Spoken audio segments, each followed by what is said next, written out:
मैं मिस्टर विनोद आपका अपने चैनल पर स्वागत करता हूं।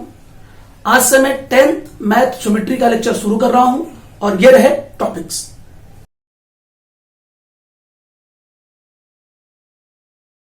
हेलो दोस्तों, वेलकम। आज हम आपके सामने महाराष्ट्र स्टेट बोर्ड कक्षा 10वीं स्टैंडर्ड 10 भाग 2 ज्योमेट्री यानी कि भूमिति स्टार्ट करने वाले हैं और आज हमारे टॉपिक का नाम है समरूपता, सिमिलैरिटी।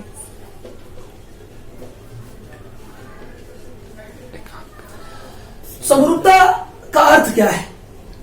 बहुत ही साधारण अगर भाषा में कहा जाए तो रूप में समान किंतु भिन्न भिन्न दिखने वाली आकृतियों को समरूप आकृतियां कहते हैं और समरूप आकृतियों के अध्ययन को समरूपता कहते हैं। जैसे उदाहरण के तौर पर दो सर्कल है, एक छोटा है और एक बड़ा है, तो रूप में समान शकल इनकी सेम है परंतु दिखने में इनका आकार और प्रकार भिन्न भिन्न है, इसलिए इनको हम क्या कहेंगे? समरूप आकृतियां कहेंगे। और उदाहरण के तौर पर मैं लेता हूं, जैसे एक छोटा वर्ग है स्क्वायर, एक बड़ा स्क्वायर है, ये क्या है? समरूप आकृतियां हैं। एक छोटा त्रिभुज और एक बड़ा त्रिभुज, इनकी शक्ल तो एक है ना भाई, छोटा है और बड़ा खाली है लेकिन शक्ल तो एक है। इस प्रकार की आकृतियों के अध्ययन को हम समरूपता कहते हैं। अब हम भूमिति में समरूपता टॉपिक में इस्तेमाल किए जाने वाले महत्वपूर्ण गुणधर्मों पर विचार करेंगे। अब ये महत्वपूर्ण गुणधर्म कौन से हैं?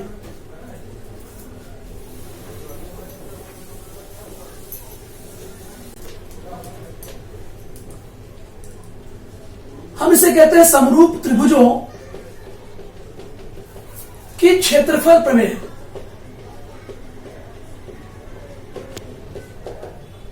समरूप त्रिभुजों की क्षेत्रफल प्रमेय, ratio of area of similar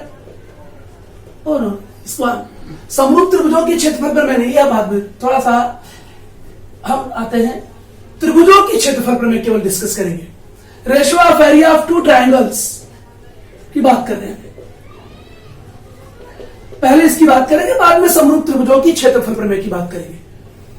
पहले हम समरूपता में जाने से पहले त्रिभुजों की क्षेत्रफल प्रमेय के बारे में विचार विमर्श करेंगे और उनके गुणधर्मों पर डिस्कशन करेंगे। Ratio of area of two triangles, दो त्रिभुजों के क्षेत्रफलों का अनुपात।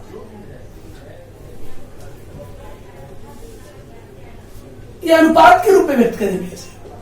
दो त्रिभुजों के क्षेत्रफलों का अनुपात या क्षेत्रफल प्रमेय को हम क्षेत्रफल का अनुपात कहते हैं।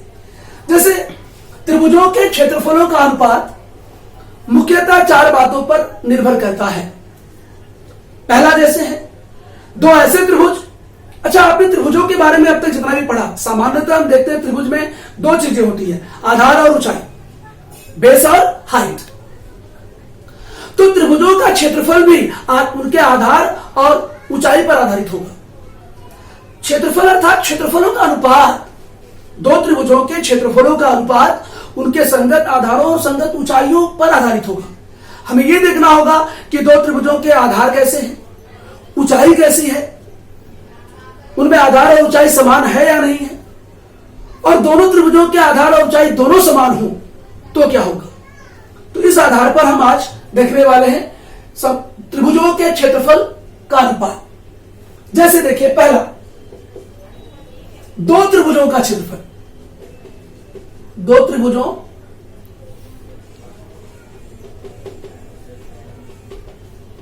का क्षेत्रफल या दो त्रिभुजों की क्षेत्रफल प्रमेय हम कहते हैं। ठीक है, इसको हम एक नाम दे रहे हैं, दो त्रिभुजों की क्षेत्रफल प्रमेय। यह पहला गुणधर्म हमारा है। तो हम यहां पे लिखेंगे दो त्रिभुजों के क्षेत्रफलों का अनुपात, क्षेत्रफलों का अनुपात जिसे हम यह कह सकते हैं ratio of area of two triangles भी कहते हैं। तो दो त्रिभुजों के क्षेत्रफलों का अनुपात उनके संगत आधारों तथा संगत ऊंचाइयों के गुणनफल के अनुपात के बराबर होता है, के अनुपात के बराबर होता है। शब्दों पर ध्यान दीजिएगा। दो त्रिभुजों के क्षेत्रफलों का अनुपात उनके संगत आधारों और संगत ऊंचाइयों के गुणनफल के अनुपात के बराबर होता है। ये गुणधर्म या यह प्रमेय हमसे क्या कहना चाहती है कि जब दो त्रिभुजों में आधार और ऊंचाई दोनों समान नहीं होंगे तब उन त्रिभुजों के क्षेत्रफलों का अनुपात संगत आधारों करस्पॉन्डिंग बेस, संगत ऊंचाइयों करस्पॉन्डिंग हाइट्स के गुणनफल के अनुपात के बराबर होता है, equal to the ratio of their product. गुणनफल के अनुपात के बराबर होता है। तो देखिए ध्यान से, अगर मैं इसमें डायग्राम के माध्यम से चलता हूं तो देखिए ध्यान से, ये आपको डायग्राम के माध्यम से लेके चल रहा हूं। हमारे पास दो त्रिभुज हैं। अब एक त्रिभुज बहुत छोटा है, एक त्रिभुज में बहुत बड़ा ले रहा हूं। अब देखिए क्लियर एकदम है, ये त्रिभुज का बेस है, आधार है, एक छोटा है एक बड़ा है। ये त्रिभुज की ऊंचाई है, हाइट है, ये छोटी है ये बड़ी है। तो बताइए मुझे, ये दोनों त्रिभुजों की हाइट है h1 और h2, ये दोनों त्रिभुजों का बेस है b1 और b2। तो मुझे बताइए, जैसे मैंने त्रिभुज का नाम दे दिया त्रिभुज एबीसी और त्रिभुज ये एडी लंब है, इस पर हाइट लंब होती है, लंब मतलब परपेंडिकुलर। हाइट हमेशा बेस पर क्या होती है, परपेंडिकुलर होती है, ध्यान दीजिएगा। अब मैंने लिया एक और त्रिभुज PQR और इसकी ऊंचाई ले लिया मैंने PS हाइट। देखिए BC को हम बेस कहेंगे B1 और QR को आधार को हम कहेंगे बेस B2। इसकी हाइट H1 है, इसकी हाइट H2 है। आपको क्लियर दिख रहा है, हमारे पास दो त्रिभुज ऐसे हैं जिसमें ना आधार समान है और ना ही ऊंचाई समान है। आपको ध्यान रखना है, डायग्राम के माध्यम से आकृतियां हमसे बातचीत करती हैं, आप उनको समझो, उनसे बात करो, आपको समझ में आएगा। तो देखो बात कर रही है हमसे, इसमें आधार दोनों का क्या है, अलग अलग है। बात करो इससे, ऊंचाई भी देखिए अलग अलग है, हाइट। जब आधार और ऊंचाई दोनों अलग अलग हो तो ऐसे त्रिभुजों के क्षेत्रफलों का अनुपात उनके संगत आधारों और संगत ऊंचाइयों के गुणनफल के अनुपात के बराबर होता है। कैसे? हम इसको सिद्ध भी कर देते हैं। जैसे अगर मैं कहूं हमें प्रूफ करना है, सिद्ध साध्य करना है, इसको कहते हैं प्रूफ, कि भाई त्रिभुज एबीसी का क्षेत्रफल, एरिया ऑफ ट्रायंगल एबीसी, और त्रिभुज PQR का क्षेत्रफल का अनुपात। देखिए अनुपात को हम ऐसे व्यक्त करते हैं, त्रिभुज एबीसी का क्षेत्रफल अनुपात है त्रिभुज PQR का क्षेत्रफल। इसी को इंग्लिश में कहते हैं ratio of area of two triangles. किसके बराबर होगा? इक्वल टू द, किसके बराबर? उनके संगत आधारों और संगत ऊंचाइयों के गुणनफल के अनुपात के बराबर होता है। तो संगत आधार का अनुपात क्या होगा? ये रहा आधार BC और ये रहा आधार QR, इनका अनुपात BC अपॉन QR गुणे ऊंचाई का अनुपात AD अपॉन PS। ये देखो तो कितना आसान है। इसका पूरा अर्थ क्या है? जब दो त्रिभुजों में ना आधार समान होगा ना ऊंचाई समान होगी, तब ऐसे त्रिभुजों के क्षेत्रफलों का अनुपात बराबर आधार का अनुपात BC अपॉन QR गुणे उनकी ऊंचाई का अनुपात। बस अगर हम इसे सिद्ध कर दें, इसकी हम उपपत्ति किसे कहते हैं? तर्क पूर्वक विश्लेषण करने की प्रक्रिया को उपपत्ति कहते हैं। तर्क यानी कि कारण देना, कारण बताओ कि ऐसा क्यों है, तो देते हैं कारण। ये देखिए हमारे सामने है, बताइए कि आपने बहुत सारी 8th स्टैंडर्ड से पढ़ रहे हैं इस गुणधर्म को। त्रिभुज एबीसी का क्षेत्रफल क्या होगा? एक 1/2 इंटू आधार इंटू ऊंचाई, ये सब जानते हैं। 1/2 इंटू बेस इंटू हाइट, सब जानते हैं। अब जरा ध्यान दीजिए, यहां पर 1/2 इंटू बेस क्या है? त्रिभुज का आधार क्या है? त्रिभुज एबीसी का BC है, ये देखिए हमने BC रख दिया। अब इसकी ऊंचाई क्या है? AD है, ये देखिए हमने AD रख दिया। तो ये आपका आ गया एरिया ऑफ त्रिभुज एबीसी बराबर इतना, ये आपका कारण 1 हो गया। इसके बाद हम सेम इसी प्रकार से लिख सकते हैं क्या, इसी प्रकार एरिया ऑफ त्रिभुज PQR, वही formula 1/2 into base into height, 1/2 गुणा आधार गुणे ऊंचाई। तो बताइए इसमें आधार क्या है, आपने देखा ना आधार क्या है, QR है, और इसमें ऊंचाई क्या है, PS है। ये देखिए हमने PS ले लिया, ये आ गया हमारा नंबर 2। अब जरा क्लियरली देखिए, हमें इन दोनों त्रिभुजों के क्षेत्रफलों का अनुपात बताना है।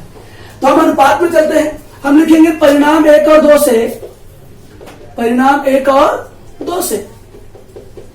कई लोग ऐसा भी लिख सकते हैं कि परिणाम 1 में परिणाम 2 से भाग देने पर, या कथन 1 में कथन 2 से भाग देने पर। आप ऐसे भी लिख सकते हैं परिणाम 1 और 2 से।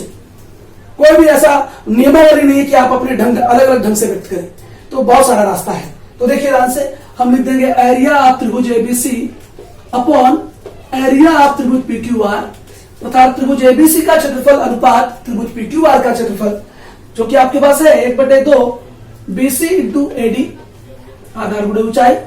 ये देखिए ये है क्या, QR इंटू PS। अब मुझे बताइए आप, इसके अंदर हाफ हाफ सेम दिख रहा है तो कैंसिल हो जाएगा, बच क्या कुछ उसमें सेम है नहीं है ना, तो बच गया, ये बच गया। तो ये BC upon QR into AD upon PS ऐसा लिख सकते हैं।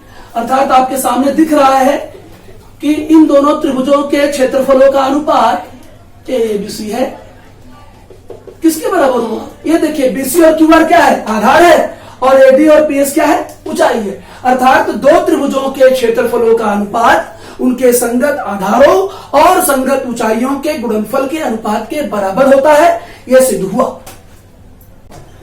तो सबसे पहला हमने देखा दो त्रिभुजों के क्षेत्रफलों का अनुपात। अब हम देखने जा रहे हैं दूसरा गुणधर्म, समान आधार वाले त्रिभुजों के क्षेत्रफलों का अनुपात। अब हम ये देखेंगे कि ऐसे दो त्रिभुज जिनके आधार समान हो, हम इसे कह सकते हैं कि ratio of area of two triangles having equal base, equal base. ऐसे दो त्रिभुज जिनके आधार क्या हो, समान हो, तो ratio of area of two triangles having equal base. आप अच्छी तरह से याद रखें, समान आधार वाले त्रिभुजों के क्षेत्रफलों का अनुपात। हम इसे लिखते क्या, अनुपात क्या है, दो त्रिभुजों के क्षेत्रफलों का अनुपात, त्रिभुजों के क्षेत्रफलों का अनुपात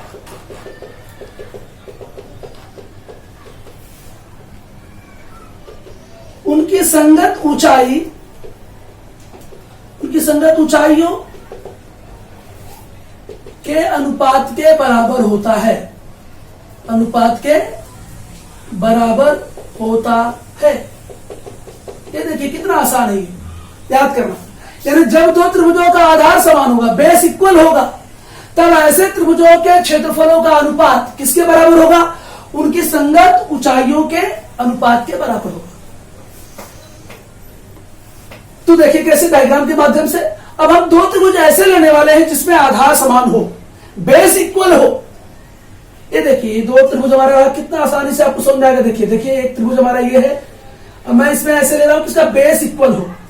ये थोड़ा मैं बड़ा ले रहा हूं त्रिभुज, लेकिन बेस इक्वल रहेगा। ये देखिए हाइट ज्यादा थोड़ा ले रहा हूं मैं, बेस इक्वल रहेगा। ये देखिए थोड़ा सा बेस में इसको ले लेता हूं तो इक्वल दिखाई दिया हमें। ये हाइट थोड़ा ज्यादा दिख रही होगी आपको, देखिए डायग्राम में ये हाइट थोड़ा कम दिख रही है। हाइट इक्वल नहीं है, इसका मतलब क्या इक्वल है, बेस इक्वल है। जैसे वही देखिए हमने त्रिभुज वैसे ही बनाए, त्रिभुज एबीसी और त्रिभुज PQR। इसकी ऊंचाई क्या है, AD है, इसकी ऊंचाई क्या है, PS है। ये H1 है, ये H2 है। देखिए ध्यान से, आपको हाइट इक्वल दिख रही है क्या, हाइट इक्वल नहीं दिख रही है, छोटा है ये बड़ा है, लेकिन बेस इक्वल है। ये B1 बेस और B2 बेस क्या है, इक्वल है। इन दोनों का आधार समान है। जैसे कि हमारी गुणधर्म कह रही है, या हमारा गुणधर्म कह रहा है, हमें क्या इसमें बताना है कि इन त्रिभुजों के क्षेत्रफलों का अनुपात, अर्थात त्रिभुज ABC का क्षेत्रफल अनुपात त्रिभुज PQR का क्षेत्रफल बराबर उनकी ऊंचाई का अनुपात। ऊंचाई का अनुपात, ऊंचाई क्या है, AD और PS है, AD अपॉन PS। तो जब भी दो त्रिभुजों में आधार समान होगा तो ऐसे क्षेत्रफलों का अनुपात, ऐसे त्रिभुजों के क्षेत्रफलों का अनुपात उनकी संगत ऊंचाई के अनुपात के बराबर होगी। अगर मैं इसकी उत्पत्ति दूं, सिद्ध करूं तो क्या होगा? ये देखिए ध्यान से। ठीक है, सेम वही त्रिभुज एबीसी का क्षेत्रफल ऐसा हो गया। से अगर मैं, चलो इसका आधार ऊंचाई ऐसे ले लेता हूं, b1 और h1। सेम इसी प्रकार ये है, इसे भी मैं कैसा कह सकता हूं, 1/2 इंटू b2 और क्या है बोलो, h2। यहां पर एक चीज सिद्ध करने से पहले हम कहेंगे इसमें एक दत्त दिया हुआ है, जो दिया रहता है, गिवन बोलते हैं उसको है। गिवन क्या दिया हुआ आपको है? दोनों का बेस इक्वल है, बीसी इक्वल क्यूआर। हम इसे कह सकते हैं कि b1 और b2 क्या है, दोनों इक्वल है। ये कंडीशन दी हुई है ना, शर्त दी हुई है, दत्त में दिया हुआ है। उसको b1 और b2 अर्थात दोनों का आधार जो है वो समान है। जब आधार समान होगा तब ऐसा होगा, उनके क्षेत्रफलों का अनुपात ऊंचाई के अनुपात के बराबर। तो देखिए हमने ये दो कंडीशन निकाल ली। सेम वही परिणाम 1 और 2 से, 1 और 2 से हम किस नतीजे पर पहुंच रहे देखिए ध्यान से। Area of triangle ABC upon area of triangle PQR. इसका अर्थ यह हुआ कि त्रिभुज एबीसी का क्षेत्रफल का अनुपात त्रिभुज पीक्यूआर के क्षेत्रफल से कैसे निकाल रहे हैं। देखो ये देखिए दिया हुआ है 1/2 इंटू बीसी इंटू एडी, और ये क्या दिया हुआ है 1/2 इंटू क्यूआर इंटू पीएस। तो देखिए हाफ से हाफ कैंसिल हो गया। आप देख सकते हैं यहां पर दत्त में दिया हुआ है बीसी और क्यूआर क्या है, समान है, आधार समान है, इसलिए कैंसिल हो गया। आप यहां व्यक्त कर सकते हैं बीसी इक्वल क्यूआर, इसलिए कैंसिल हो गया। तो बच गया एडी अपॉन पीएस, अर्थात दोनों त्रिभुजों के क्षेत्रफलों का अनुपात उसकी संगत ऊंचाई के अनुपात के बराबर है। हम इसे क्या कह सकते हैं बोले, इक्वल h1 अपॉन h2 भी कह सकते हैं। तो जब दो त्रिभुजों में आधार समान होगा तो उनके क्षेत्रफलों का अनुपात बराबर ऊंचाई का अनुपात। बहुत ही आसान तरीके से दिमाग में रखा जा सकता है। तीसरा आते हैं, अब हम थर्ड गुणधर्म पर आते हैं। थर्ड गुणधर्म क्या हमारा है, ध्यान देना। तीसरा गुणधर्म मैं आधार की जगह पे देना। अब हमारा आ गया समान ऊंचाई वाले त्रिभुजों के क्षेत्रफलों का अनुपात। Ratio of area of two triangles having equal height. ऐसे दो त्रिभुजों के क्षेत्रफलों का अनुपात जिसमें ऊंचाई समान होगी। ध्यान रखिए क्या समान होगी, ऊंचाई समान होगी। तो देखो दो त्रिभुजों के क्षेत्रफलों का अनुपात उनकी संगत, दो त्रिभुजों के क्षेत्रफलों का अनुपात उनकी संगत ऊंचाई। अब ऊंचाई की जगह पे क्या आ जाएगा, आधार आ जाएगा। यहां पे ध्यान देना, समान ऊंचाई वाले त्रिभुजों के क्षेत्रफलों का अनुपात लिख दिया गया है। मतलब हमारे पास दो त्रिभुज ऐसे हैं जिनकी ऊंचाई समान होने वाली है। जब त्रिभुजों की ऊंचाई समान होगी तो ऐसे त्रिभुजों के क्षेत्रफलों का अनुपात उनके संगत आधार के अनुपात के बराबर होता है। अब डायग्राम में क्या परिवर्तन होगा, इसके पहले आधार समान था, अब ऊंचाई समान कह रहा है। तो मैं डायग्राम में जरा सा चेंजेस करने वाला हूं। देखिए ध्यान से कि कैसे ऊंचाई समान होगी तो क्षेत्रफल का अनुपात उसके आधार के अनुपात के बराबर होगा। ये देखिए अब हम दो त्रिभुज ऐसे लेने वाले हैं जिनमें ऊंचाई समान दिखाई दे, इक्वल दिखाई दे। थोड़ा सा मैं छोटा ही लेता उसको। ये देखिए ये ऊंचाई है। ऊंचाई लगभग आपको लगभग नहीं, एक्यूरेटली इक्वल होगी। ये देखिए दोनों त्रिभुजों की ऊंचाई एक्यूरेटली इक्वल दिख रही है। ये आधार छोटा है, ये आधार बड़ा है। तो सेम चीज आपके सामने है। ये देखिए अब यहां पर ऊंचाई समान हो गई, h1 और h2 क्या हो गया, इक्वल हो गया। दोनों त्रिभुजों में ऊंचाई समान है। ये दोनों त्रिभुजों का बेस जो है ये अलग अलग है, एक छोटा और एक बड़ा है। अब देखिए ध्यान से हमने क्या ले लिया, यहां पर ऊंचाई समान है तो इसका मतलब देखिए ऊंचाई दत्त में क्या आ गया आपका, देखिए ये बहुत ध्यान से, ये देखिए ऊंचाई एडी और पीएस इक्वल हो गई। मैं इसे h1 इक्वल h2 कह रहा हूं, हाइट इक्वल हो गई। तो त्रिभुजों के क्षेत्रफलों का अनुपात उनके संगत आधारों के अनुपात के बराबर होगा। आधार का पता ये देखिए क्या है, बीसी और क्यूआर है। ये देखिए बीसी अपॉन क्यूआर। अब मैं इसकी उत्पत्ति दूं तो सेम वही त्रिभुज एबीसी का क्षेत्रफल हमने जो निकाला है पहली बार, दूसरी बार में वही आया। त्रिभुज पीक्यूआर का क्षेत्रफल सेम वैसे आया जैसा हमने पहली दूसरी बार में निकाला है। अब परिणाम 1 और 2 से जाते हैं तो जरा ध्यान देना क्या चेंजेस हो रहा है, ये देखिए आपके सामने क्या हो रहा है। देखो half into BC into AD, आधार गुणे ऊंचाई, हाफ इंटू क्यू आर गुना पीएस। ये देखिए ये कट गया। अब क्या समान है बोलो, ऊंचाई समान है। ये देखिए समान ऊंचाई, एडी और पीएस समान ऊंचाई है, समान है। अगर ऊंचाई समान है तो ये कैंसिल हो जाएगा, फिर तो बच गया पीसी अपॉन क्यू आर। तो ये सिद्ध हो गया ना कि जब दो त्रिभुजों में ऊंचाई समान होगी तो उनके क्षेत्रफलों का अनुपात संगत आधारों के अनुपात के बराबर होगा। तो संगत आधार यहां पे क्या है, B1 अपॉन B2 का अनुपात के बराबर। तो कितना आसानी से देखो, आपने 3 गुणधर्म देखे इसके। हमने पहला देखा ऐसे दो त्रिभुज जिसमें आधार और ऊंचाई समान नहीं थे तो उनके क्षेत्रफलों का अनुपात किसके अनुपात के बराबर था, area of triangle 1 upon area of triangle 2। मैं इसे शॉर्ट में बता दे रहा हूं, आधार का अनुपात गुणे ऊंचाई का अनुपात था। ये आपको शॉर्टकट में याद रखना है।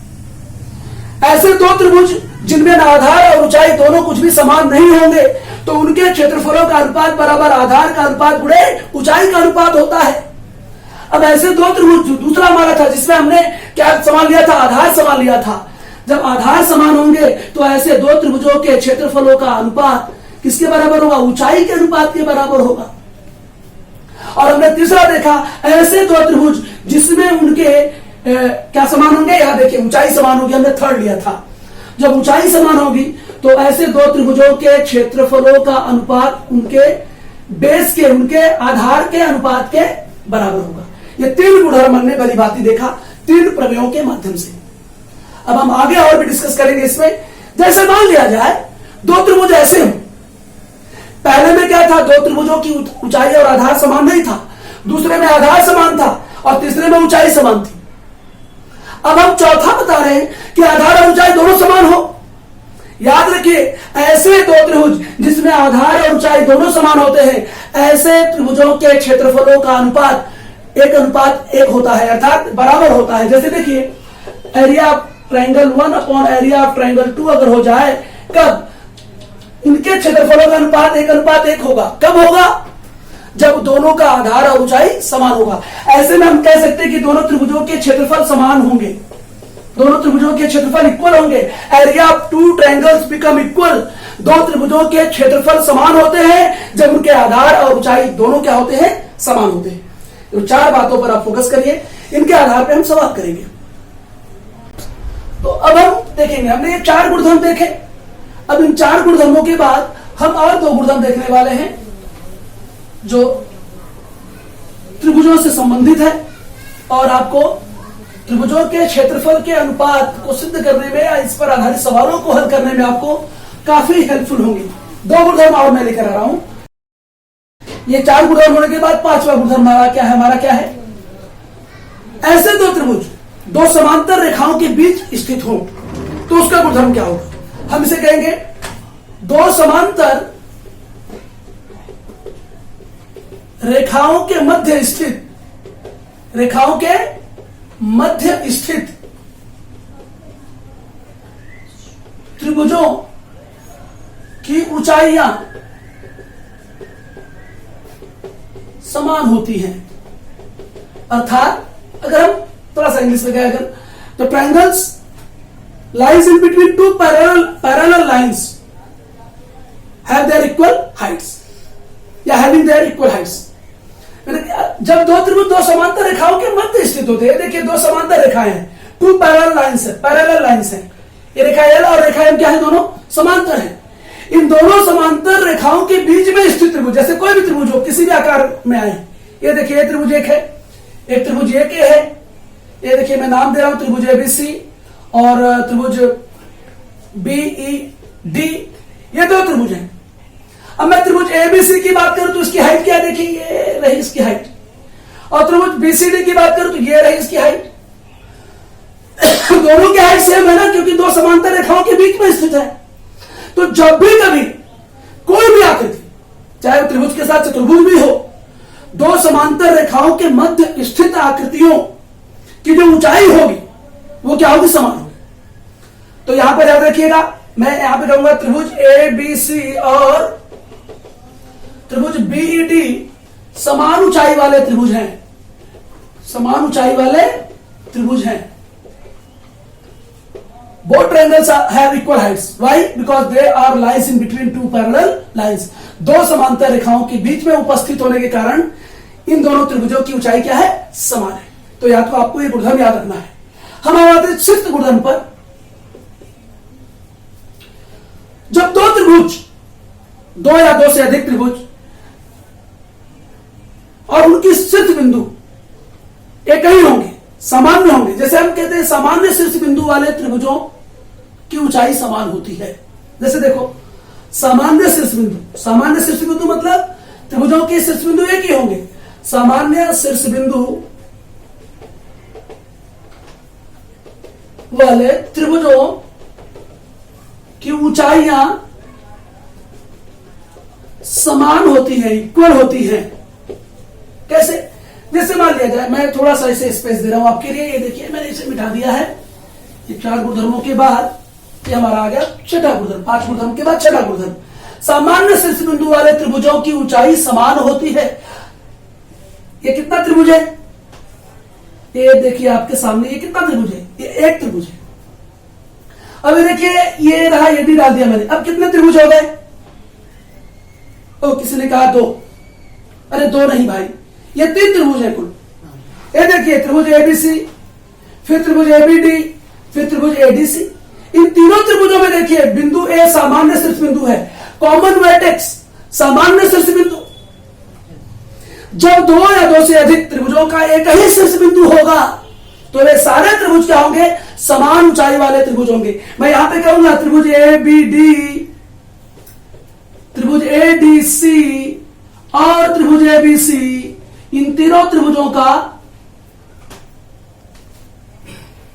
में बिंदु ए सामान्य शीर्ष बिंदु है, सामान्य शीर्ष बिंदु है, इसलिए तीनों त्रिभुज समान ऊंचाई वाले त्रिभुज हैं। तीनों त्रिभुज समान ऊंचाई वाले, इक्वल हाइट वाले त्रिभुज हैं। तो ध्यान दीजिए बेटा, हमने टोटल 6 गुणधर्म देखा। मैं क्विकली बता रहा हूं फटाफट। 2 त्रिभुजों के क्षेत्रफल प्रमेय। 2 त्रिभुजों के क्षेत्रफलों का अनुपात उनके संगत आधारों और संगत ऊंचाइयों के गुणनफल के अनुपात के बराबर होता है। समान आधार वाले त्रिभुजों की क्षेत्रफल प्रमेय। समान आधार वाले त्रिभुजों के क्षेत्रफलों का अनुपात उनकी संगत ऊंचाई के अनुपात के बराबर होता है। समान ऊंचाई वाले त्रिभुजों की क्षेत्रफल प्रमेय। समान ऊंचाई वाले त्रिभुजों के क्षेत्रफलों का अनुपात उनके संगत आधारों के अनुपात के बराबर होता है। और चौथा गुणधर्म था, जब 2 त्रिभुजों में आधार और ऊंचाई दोनों इक्वल हो, समान हो, तो उन त्रिभुजों के क्षेत्रफल समान होते हैं, इक्वल होते हैं। ध्यान दीजिए बात को। 5वां गुणधर्म, ऐसे 2 त्रिभुज जो 2 समांतर रेखाओं के मध्य उपस्थित हो या स्थित हो, तो ऐसे त्रिभुजों की ऊंचाइयां भी क्या होती हैं, समान होती है। त्रिभुज ए बी सी और त्रिभुज बीईडी दोनों समान ऊंचाई वाले त्रिभुज हैं, कारण दोनों 2 समांतर रेखाओं के मध्य स्थित त्रिभुज हैं। रेखा एल और रेखा एम क्या है, दोनों पैरेलल हैं, दोनों समांतर हैं। इसके बाद छठा गुणधर्म, सामान्य शीर्ष बिंदु वाले त्रिभुजों की ऊंचाइयां समान होती हैं। इसका मतलब जब 2 या 2 से अधिक त्रिभुजों का शीर्ष बिंदु एक ही हो, तब ऐसे त्रिभुजों की ऊंचाइयां क्या होती है, समान होती हैं। तो कुल हमने देखा 6 गुणधर्म। अब हम आगे के लेक्चर में देखेंगे, एक्सरसाइज सॉल्व करेंगे। और तब तक के लिए आप सब लोगों को धन्यवाद।